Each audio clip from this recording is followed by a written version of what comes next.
I got so much motherfucking design on right now. Break it down, bring it back, make it clap. I got 3 old thoughts, new block, where that thing. Bitches on my line, and you know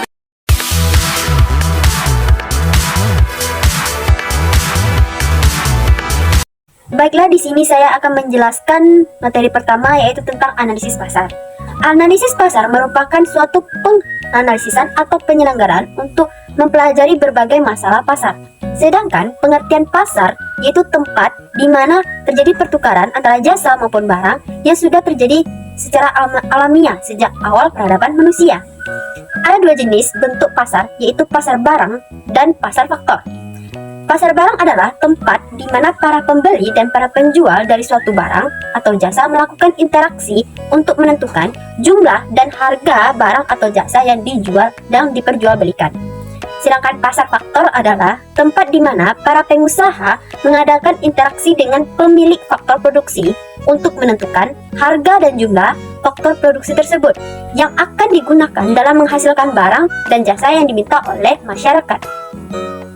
Untuk menentukan keberhasilan usaha perusahaan dapat ditentukan oleh ketepatan strategi pemasaran yang diterapkan dengan memperhatikan situasi dan kondisi dari analisis pasar tersebut. Pasar juga memiliki ruang lingkup, yaitu mencakup luasnya pasar, misalnya luas pasar menurut geografis pendidikan, konsumen, profesi para konsumen, tingkat umur para konsumen, dan lain sebagainya. Ada 5 aspek penting dalam menganalisis pasar yang perlu kita ketahui. Pertama, segmentasi demografi, yaitu memecah pasar sehingga menjadi kelompok-kelompok tertentu yang dibedakan berdasarkan atribut pribadi seperti lokasi, usia, jenis kelamin, pendidikan, pekerjaan, maupun penghasilan. Ini dilakukan untuk membantu dalam memahami perilaku konsumen sehingga pemasaran yang nantinya akan dikirimkan menjadi lebih dipersonalisasi. Kedua, target pasar. Setelah melakukan segmentasi berdasarkan demografis tadi, maka akan mendapatkan sekelompok orang yang memiliki karakteristik sejenis, di mana kelompok yang memiliki kriteria sesuai dengan keinginan kita. Hal inilah yang akan menjadi target pasar utama. Target pasar ini merupakan bagian penting dari analisis pasar. Ketiga, kebutuhan pasar.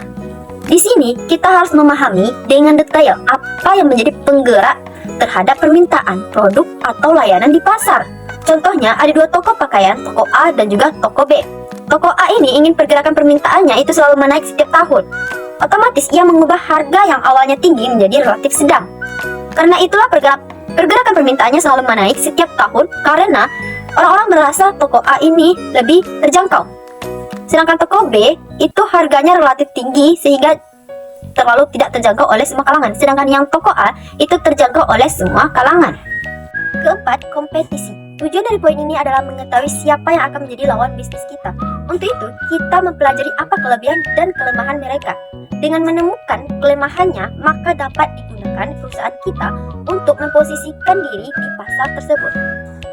Salah satu cara melakukan analisis yaitu dengan membandingkan para pesaing dari faktor penggerak permintaan produk di pasar dengan bentuk harga, kualitas, layanan tambahan, dan lain-lain sebagainya. Kelima atau yang terakhir yaitu regulasi. Regulasi berkaitan dengan aturan-aturan sekiranya dapat memberikan dampak langsung terhadap bisnis yang kita bangun, baik dalam jangka pendek maupun dalam jangka panjang. Beberapa regulasi yang umumnya berkaitan langsung dengan bisnis, misalnya aturan tentang perpajakan, impor-ekspor, pendirian bangunan, manajemen karyawan, dan banyak hal lainnya. Itulah 5 aspek penting dalam menganalisis pasar yang perlu kita ketahui. Selanjutnya materi kedua tentang stabilitas. Stabilitas adalah suatu kemantapan, ketetapan, dan keseimbangan serta kestabilan situasi yang kondusif sehingga perusahaan atau suatu lembaga bisa berjalan dengan baik. Stabilitas perusahaan merupakan kemampuan perusahaan dalam menghasilkan pendapatan di masa yang akan datang yang diharapkan oleh investor. Stabilitas perusahaan dapat ditunjukkan oleh price to earnings ratio. Price to earnings ratio biasanya digunakan untuk mengukur risiko dan menilai mahal murahnya saham berdasarkan kemampuan perusahaan menghasilkan laba bersih. Laba bersih dalam hal ini adalah laba bersih per saham. Perubahan penawaran dan permintaan. Perubahan harga terhadap perubahan permintaan dan perubahan penawaran dalam analisis ekonomi secara teori maupun dalam praktek sehari-hari adalah sangat berguna untuk mengetahui sampai sejauh mana responsifnya permintaan terhadap perubahan harga. Menganalisis icing rate markets. Icing rate adalah nilai tukar dari satuan uang sebuah negara saat disandingkan dengan satuan dari negara lain. Sebagai contoh, per 25 April 2022, masyarakat Indonesia perlu menukarkan sekitar 14 ribuan rupiah untuk mendapatkan 1 US dollar. Selanjutnya, menganalisis intervensi. Intervensi pasar adalah menetapkan harga barang yang hendak diperjualbelikan tanpa menzalimi pemilik dan tanpa memberatkan pembeli.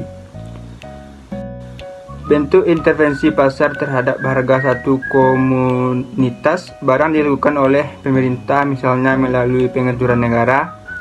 Pemerintah dapat melakukan intervensi atau campur tangan dalam pembentukan harga pasar, yaitu melalui pemberian subsidi. Subsidi biasanya diberikan pemerintah kepada perusahaan-perusahaan penghasil barang kebutuhan pokok. Analisis pajak.